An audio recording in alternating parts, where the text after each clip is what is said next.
This does not even deserve a captain's log introduction, because this is dead serious. The election fraud I claimed a few months ago of my election. Everyone in the Capitol building, the entire country is angry at me. They're blaming it at me. It's my fault. I admit it. It's my fault. I want everyone in the Capitol building out of the Capitol building. I'll send in detectives. I'll send in police. I'll send in everything in my power. Just get out of the building. Listen to me. Listen to me. Listen to me. Shut that goddamn thing off. I don't care what you do. You get all them people off of there tonight. I'm working on it. Do you realize something? Listen, Jack, if the people of the United States sees those rioters that you sent to the damn Capitol building, they could overthrow our government and we would have to move out of it. So yeah, please, get everyone out of the Capitol building. Now, now, now, now, now, now! Curse the trolls. You're very special to everyone else. We did it. We did it, Joe. You're going to be the next president of the United States. Joseph Robinette Biden Jr. was born on November 20th, 1942 in Scranton, Pennsylvania. Biden grew up in a working-class Irish Catholic family in the blue-collar town. His father worked as a used car salesman and his mother was a homemaker. His family lived in a small apartment and his father struggled to make ends meet. In 1953, when Biden was 11 years old, his family moved to Wilmington, Delaware, a place which Biden would call a home for the rest of his life. Biden attended the Archmere Academy, a Catholic high school, where, like many American politicians, he played football.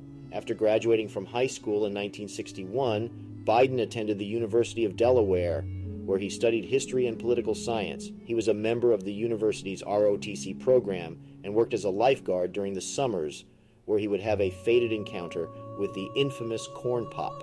I learned a lot, and I learned that it makes a difference. This was the diving board area, and I was one of the guards, and there weren't allowed to, there was a 3-meter board. And if you fell off sideways, you landed on the darn cement over there. And Corn Pop was a bad dude, and he ran a bunch of bad boys. And I did, and back in those days, to show how things have changed, one of the things you had to use, if you used pomade in your hair, you had to wear a bathing cap. And so he was up on the board, wouldn't listen to me. I said, "Hey, Esther, you, off the board, or I'll come up and drag you off." Well, he came off, and he said, "I'll meet you outside." My car, these were all public housing behind it. My car, there was a gate out here. I parked my car outside the gate. And he said, "I'll be waiting for you." He was waiting for 3 guys in straight razors. Not a joke. There was a guy named Bill Wright, Mouse, the only white guy, and he did all the pools. He was the mechanic. And I said, "What am I going to do?" He said, "Come down here in the basement where mechanics, where all the pool filter is. You know the chain, there used to be a chain that went across the deep end. And he cut off a 6-foot length of chain. He folded up, he said, "You walk out with that chain. And you walk to the car and say, 'You may cut me, man, but I'm going to wrap this chain around your head.'" I said, "You kidding me?" He said, "No, if you don't come back." And he was right. So I walked out with the chain.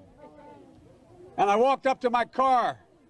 And they had, in those days, you used to remember the straight razor. You'd bang them on the curb, get them rusty, put them in a rain barrel, get them rusty.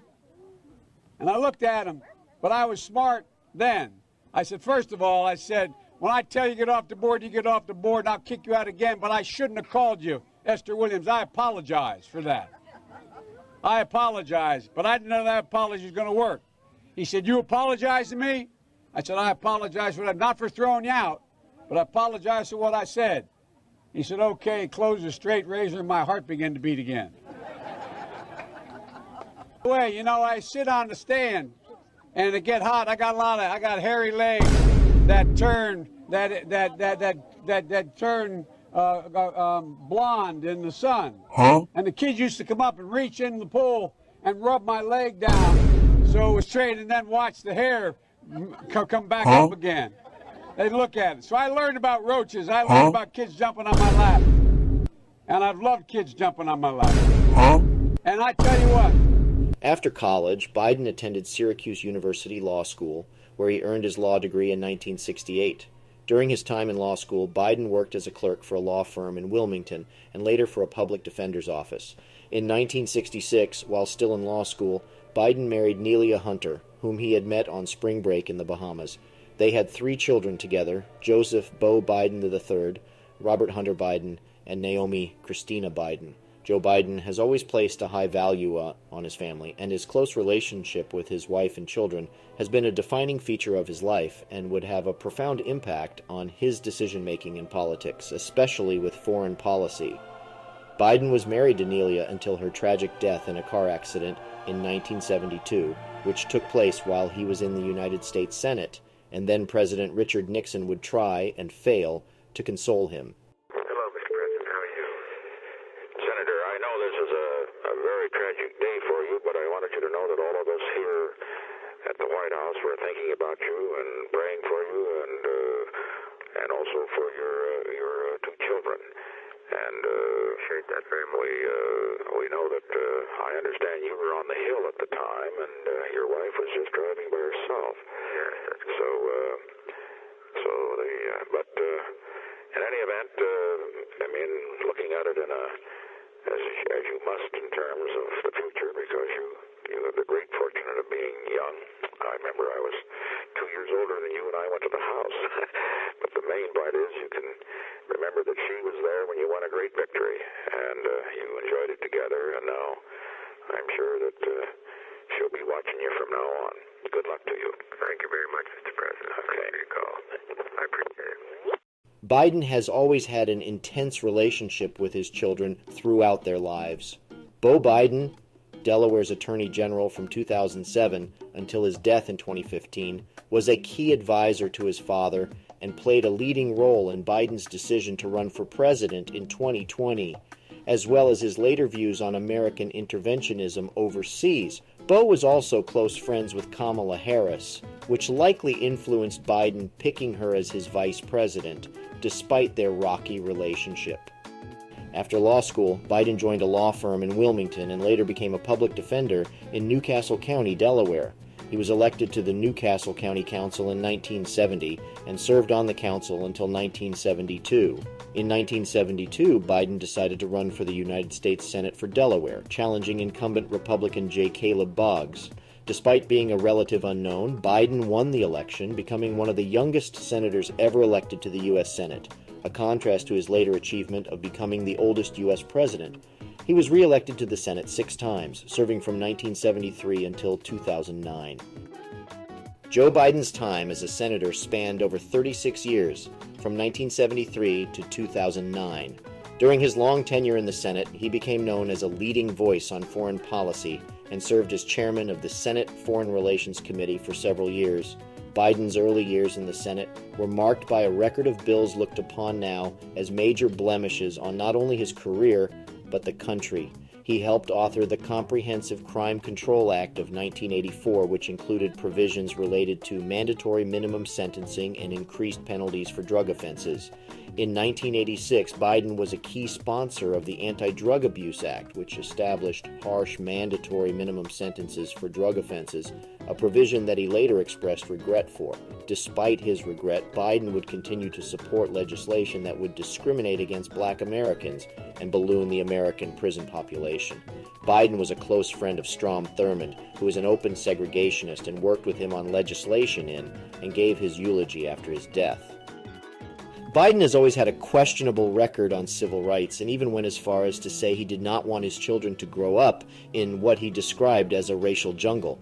Despite this record on civil rights, he also played a role in the passage of the Civil Rights Restoration Act of 1987, which expanded the reach of federal civil rights laws. Biden grew up in the Upper South in a time where segregation was in place and racism was far more normalized, and has certainly changed his views and mellowed out over his long life. But this does not excuse his past actions. Biden was a vocal advocate for the Violence Against Women Act, which he helped author. This is one of the few pieces of major legislation Biden is still proud of to this day. The law provided federal resources to support the investigation and prosecution of domestic violence and sexual assault crimes, especially for Native American women.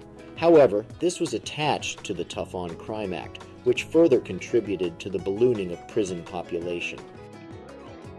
In the 1980s, Biden voted in favor of several bills that were seen as anti-LGBT, including the Immigration Act of 1990, which excluded individuals with HIV from entering the United States. However, he later expressed regret for these votes and stated that he had evolved on the issue. In the early 1990s, Biden voted in favor of the Defense of Marriage Act, which defined marriage as between one man and one woman. He also supported the Don't Ask, Don't Tell policy, which banned openly gay and lesbian individuals from serving in the military. However, Biden's views on LGBT rights began to shift in the late 1990s. In 1998, he voted against a proposed constitutional amendment that would have banned same-sex marriage. He also supported a bill that would have added sexual orientation to the list of protected classes under federal hate crimes law. By the time he became vice president, Biden was the most vocal supporter of same-sex marriage and LGBT rights, much to the dismay of Obama and establishment Democrats, who viewed this as a threat to Obama being re-elected in 2012.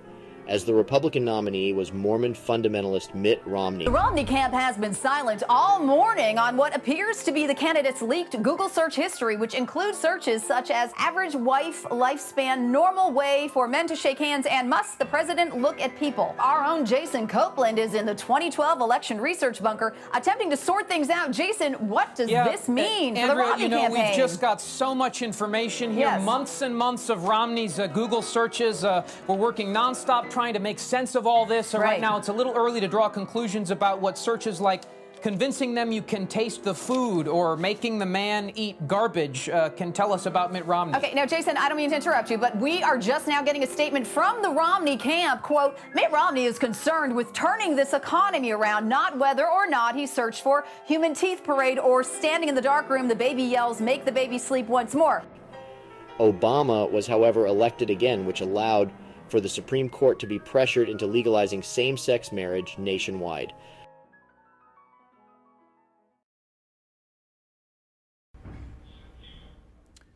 My fellow Americans, today our armed forces joined our NATO allies in airstrikes against Serbian forces responsible for the brutality in Kosovo.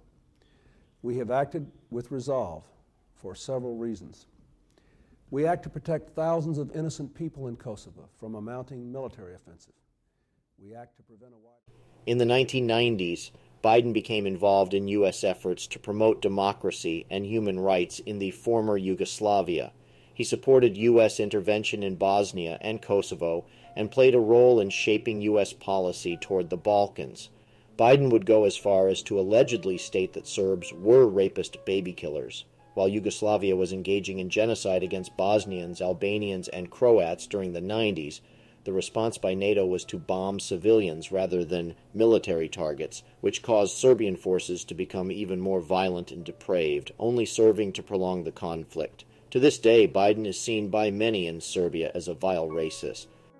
Biden would support the post-9/11 invasions by the Bush administration as a typical hawk politician would, but this mindset would not last. As the views of Biden on race and LGBT rights mellowed, as would his views on war, Biden had and still has an unwavering loyalty to his family, and his beloved son, Beau Biden, would fight in the military in the War on Terror era. This terrified Joe Biden, and he would begin to realize that these wars were far more detrimental than many realized. His opposition became so extreme that he reportedly even opposed the killing of bin Laden. As vice president, Biden would be the only major opposition to the invasion of Libya, as well as the decision to remain in Afghanistan, as he would constantly, without the input of Obama, reveal a date of pullout from Afghanistan, most infamously stating date would be in 2014. Obama would always reject this, leading to arguments between the two, some of which are archived. Biden let his thoughts on American foreign policy be known through frequent bursts of anger. In 2009, Biden, angered with the war in Afghanistan, wrote a lengthy, rage-filled memo to Obama, in which he stated, I do not see how anyone who took part in our discussions could emerge without profound questions about the viability of counterinsurgency. This is hardly the soft-spoken Biden many are familiar with today. Later in the year, Biden would ask to speak with Obama privately at the White House on the issue of Afghanistan. Obama refused. Biden ignored this and intercepted him outside the home, and with only a few seconds to speak with him, Biden said, "You might get a position where you've got to make a really tough goddamn decision on this." Obama promptly went inside. Another time, when Biden and other officials were meeting with the president of Afghanistan, he had to be held back by others in the room after raging at the president for his poor leadership skills. Another time, Biden would tell a close friend, who agreed Afghanistan was unwinnable, but believed that America owed the Afghan people aid, "I am not sending my boy back there to risk his life on behalf of women's rights." Watching these events unfold was one Osama bin Laden, who gave orders for his forces to not target Joe Biden. Bin Laden hoped that if Obama were killed, Biden would cause the collapse of the United States. While both Obama and Biden supported the end of U.S. occupation in Iraq, they had vastly different plans to do so. Obama wanted a hasty abandonment of Iraq, while Joe Biden wanted to partition Iraq between different religious regions, with the Sunni North and Shia South being made separate states. Many Iraqis saw this as a nightmare scenario. U.S. forces would leave Iraq, but would soon return due to the rise of ISIS. Joe Biden also later stated that his decision against the Iraq War was made since he thought that the U.S. should have removed Saddam Hussein from power during the 1991 Gulf War. Biden was concerned with the activities of Ansar al-Islam against Iraqi Kurds. In 2017, Obama-backed candidate for president and former Obama administration Secretary of State, Hillary Clinton would lose to political newcomer Donald Trump. Later that month, Obama and officials in the CIA would begin planning for a raid in Yakla, Yemen. Joe Biden was allegedly also involved, but he denies this. The raid was to occur 1 week after Donald Trump was sworn in as president. The raid would result in the deaths of Yemeni men, women, and children, and a U.S. citizen. In the war between Joe Biden and Donald Trump, these may have been the first shots. After 4 long, tense days, we've reached a historic moment in this election. We can now project the winner of the presidential race. CNN projects Joseph R. Biden Jr. is elected the 46th president of the United States, winning the White House and denying President Trump a second term. We're able to make this projection because CNN projects Biden wins Pennsylvania. The former vice president, in his third run for the highest office. Stop the count! Stop the count! Stop the count! Stop the count! Stop the count! Stop the count! I'm terrified! Listen to me, Republicans! Listen! You are the people in history they warned us about! They warned us about people like you! Pay attention!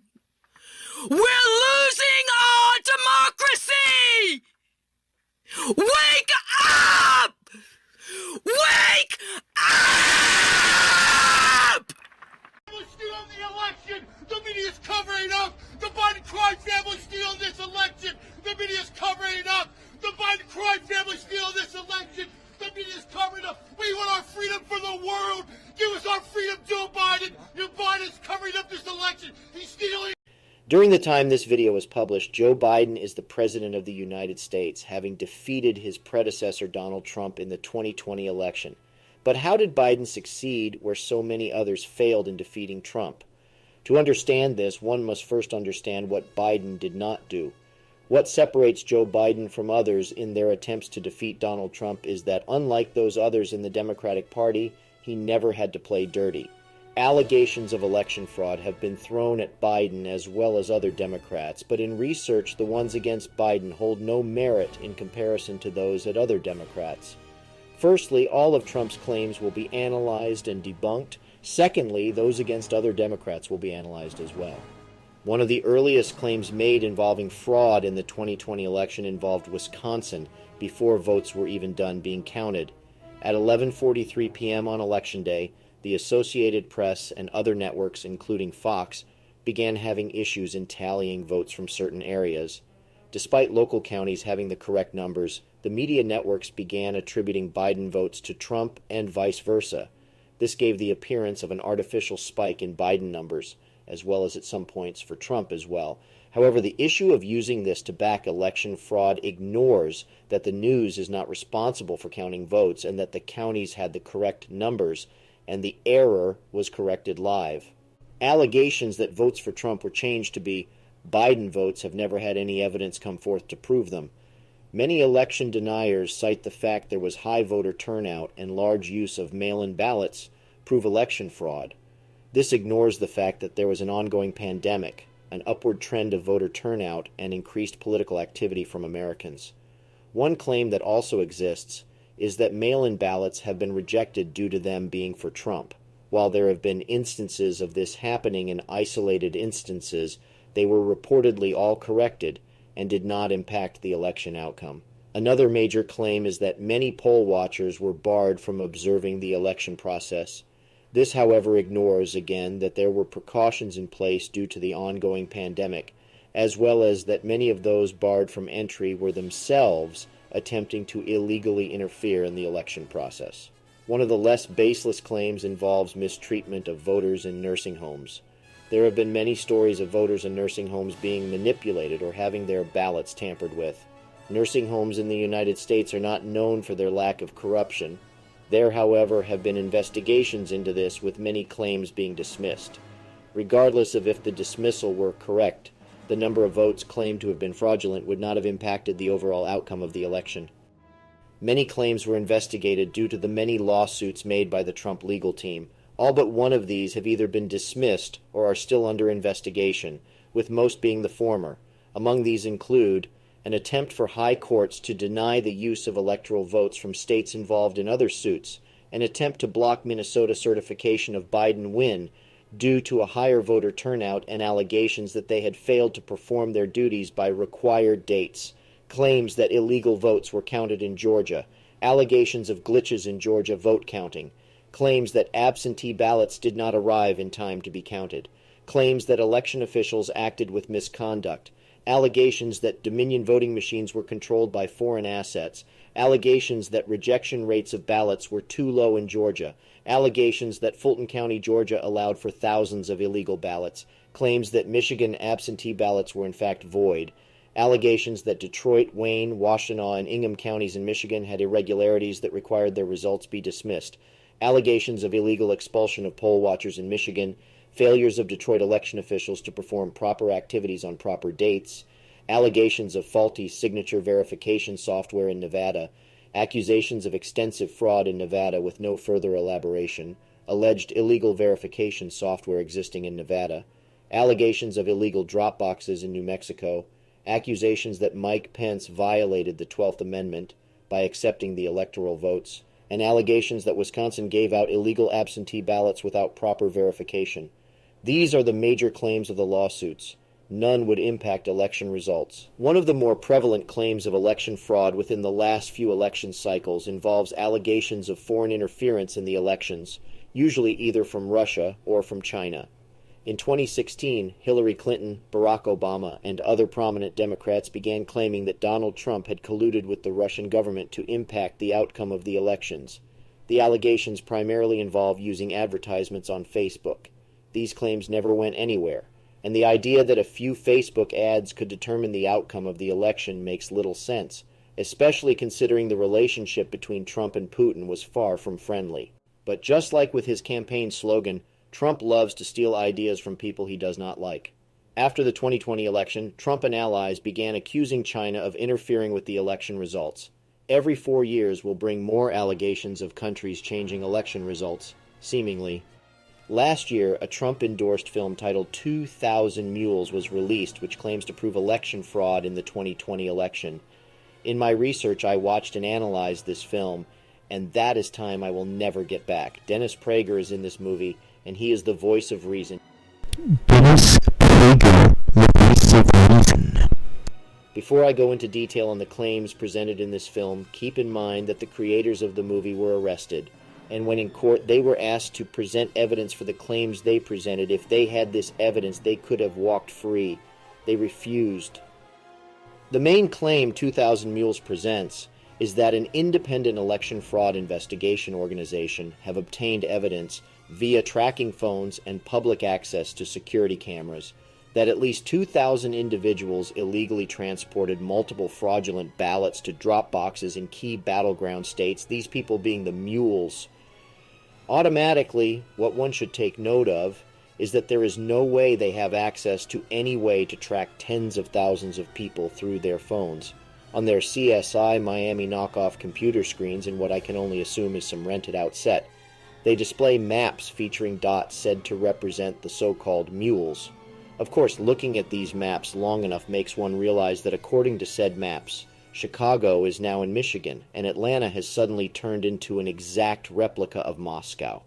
Maybe this is the long sought-after proof of Russian collusion, combined with their refusal to provide the evidence in court, pretty much disproves everything, but I will just assume it is an honest mistake. Maybe their video footage will be all the proof needed. Well, they provide a few clips of people dropping off ballots, allegedly dropping off fraudulent ballots. But outside of these few instances, they refuse to provide any other footage, even though they claim to have 2,000 individuals. While some of these people filmed may be dropping fraudulent ballots, it is impossible to know whether these votes were for Biden or Trump. In some areas, it is also legal to drop off votes for certain family members. Dennis Prager even mentions these points in the film. All right, so I do a heroic thing that not necessarily others here do. I read the New York Times every day. That's crazy. We're sorry for you. It's my martyrdom. They claim all of these places we have found maybe 4, maybe 50 phony ballots. These aren't phony ballots. Right, no okay, so wait, but they're phony, they're phony names. No. There's no name on the ballot, Dennis. Okay, let's say we got access to every single ballot thrown into the ballot boxes. Would we be able to prove this is a fraud? It's the perfect crime because it cannot be curated after it is committed, because the evidence has no connection to the person who is meant to be voting. That's the problem. As soon as it gets taken out of the envelope, the identity of the voter disappears. So the vote from John Doe. Reviewing all the claims and evidence without any doubt, I can say that Joe Biden did in fact win the 2020 presidential election through legitimate means. This is even though other Democrats have allegedly been involved in illegitimate practices, but all these incidents did not result in them being able to steal an election and arguably only served to help Republicans. In 2018, Ron DeSantis ran against Andrew Gillum, and though Gillum himself was not involved with any malpractice involving the election, some rogue elements within the Democratic Party were. During the 2018 election in Broward County, Florida, there were several irregularities that were reported, including missing ballots and unexplained delays. The issues were particularly significant in the races for governor and U.S. Senate, which were both contested.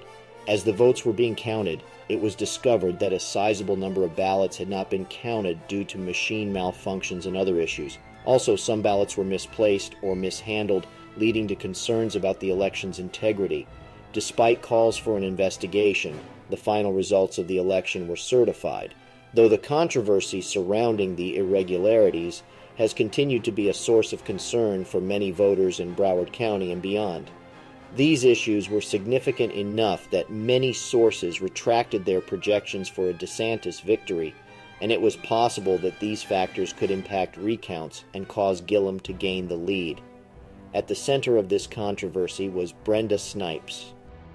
Brenda Snipes was the former supervisor of elections for Broward County, appointed by Jeb Bush, who at no point has ever had any election-related controversies, and her career was plagued with controversy. In 2004, she was accused of opening absentee ballots before they were legally allowed to be counted, and in 2016, a court found that her office had violated state and federal laws by destroying ballots too soon after an election.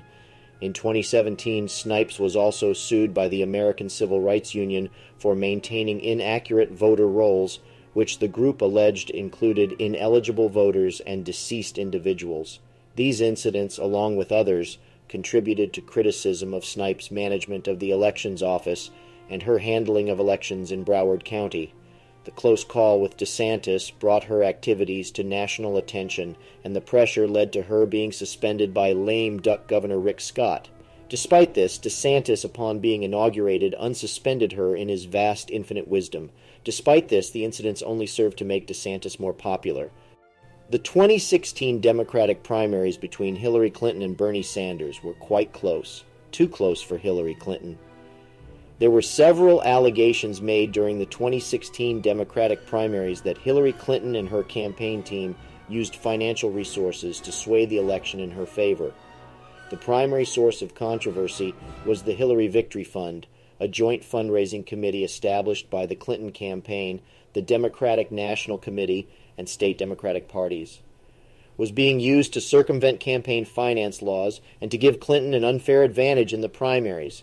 They argued that the fund allowed wealthy donors to contribute large sums of money to the Clinton campaign, which would then be distributed to state and local Democratic parties.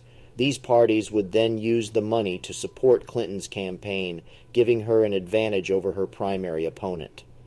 The Democratic National Committee under the leadership of Tom Perez has also been accused of an extreme bias toward Bernie Sanders.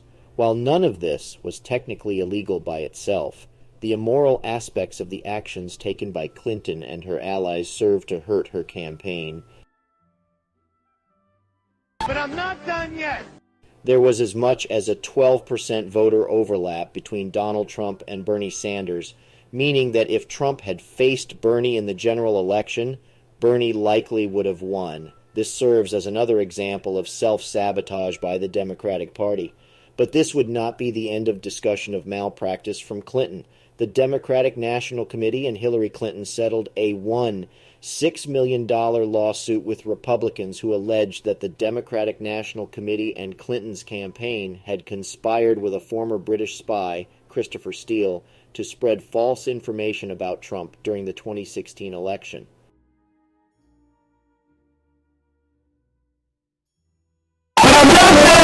According to the Federal Election Commission, the Clinton campaign and the Democratic National Committee failed to accurately disclose the purpose and recipient of payments made to Fusion GPS, which amounted to over $3 million. The payments were made through a law firm, Perkins Coie, which had hired Fusion GPS on behalf of the Clinton campaign and the Democratic Party. As part of the settlement, the Clinton campaign and the party agreed to pay a combined fine of $375,000. The Federal Election Commission report also found that the Democratic National Committee had improperly coordinated with the Clinton campaign on certain political advertisements in violation of federal election laws. The coordination involved the sharing of information about the content and timing of ads, which had been paid for by the Democratic Party and were intended to support Clinton's campaign. Sound familiar? That is what Clinton and Democrats accused Trump of doing with Russia. During the 2020 Iowa caucuses, there were allegations made that Pete Buttigieg's campaign had financially supported an application called Shadow, which was used to report caucus results. The application experienced technical difficulties, leading to delays and confusion in reporting the results of the caucuses. Buttigieg emerged as the Iowa caucus winner, although the official results were delayed and contested.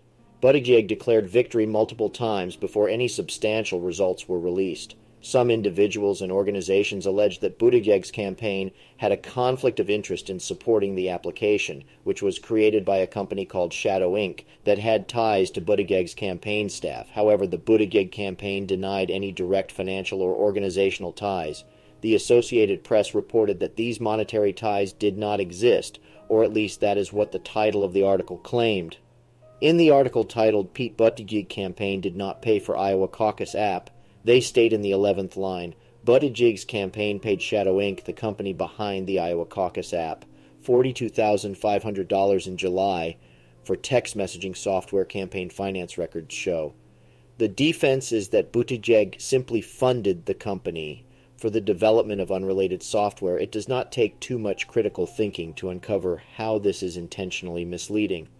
While other Democrats were busy trying to win elections through immoral and illegal means, Biden spent his time simply running a typical political campaign. It is no coincidence that Snipes, Clinton, Trump, and Buttigieg lost in their efforts and Biden won.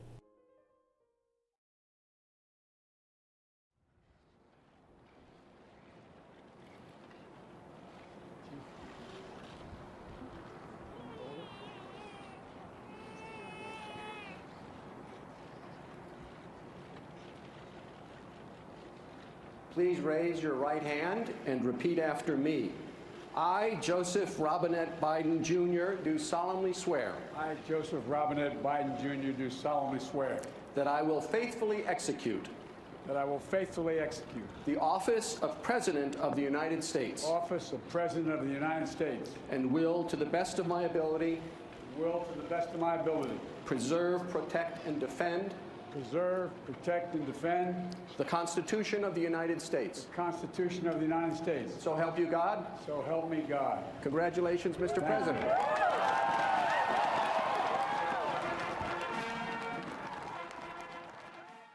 Now that Joe Biden is the President of the United States, Republicans have become divided and disorganized. A war of words has begun between Trump and DeSantis, fighting over de facto leadership of the party. People like Matt Gaetz and Marjorie Taylor Greene continue to become more extreme and outlandish. House Republicans and the party begin to grow increasingly divided over LGBTQ issues. Kevin McCarthy, who is widely unpopular, takes 15 votes to be elected Speaker, more than any in American history. Establishment members of the party, such as the McCains, Romney, and the Cheneys, are all but expelled. But perhaps the biggest nail in the coffin for the party is the issue of abortion. During the early parts of the first term of Barack Obama, despite having a massive majority in Congress, he never did codify Roe v. Wade, leaving it open to be overturned. Even during the 2016 election cycle, Hillary Clinton ran, ironically enough, the most anti-abortion campaign of any Democrat in years, with her running mate and much of her campaign staff being openly anti-abortion. Of course, Hillary would later go on to blame Bernie for Roe v. Wade being overturned for some reason. Donald Trump did not want his Supreme Court justices to overturn Roe v. Wade and explicitly suggested they do not overturn such decisions. Despite Trump's public stance against abortion, more privately he believes that overturning Roe v. Wade would be disastrous for the Republican Party. He later even accused DeSantis of going too far with his abortion ban, despite taking credit for it happening in the first place, though. Once Roe v. Wade was overturned, Biden's abysmal approval rating started to stabilize and polling numbers for Republicans stagnated. This culminated in the poor performance of Republicans in the 2022 midterm elections. The Republican Party, without the leadership of Trump, appears to be in a death spiral, but Donald Trump himself is already dead.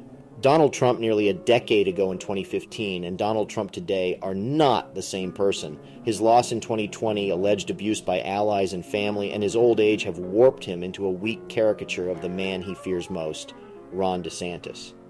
Donald Trump, who was once championed as too LGBTQ friendly by other Republicans, now spews the same vitriol hate of DeSantis in a ploy to retain support in some form.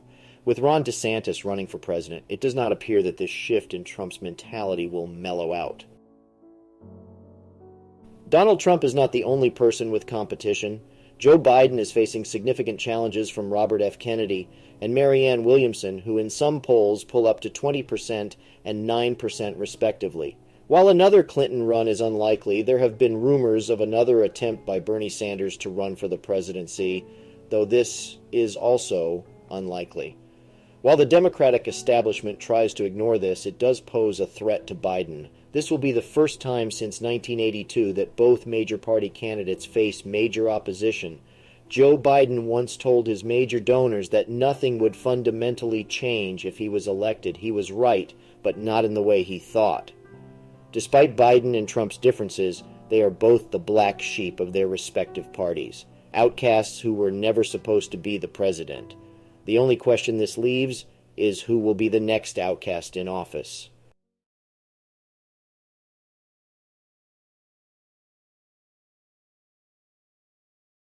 Let me whisper a secret. It wasn't Hunter's cocaine, it was my cocaine. Don't tell Mommy what I told you. I'm recording. Oh, you're recording. It was at this moment that he knew. He fucked up.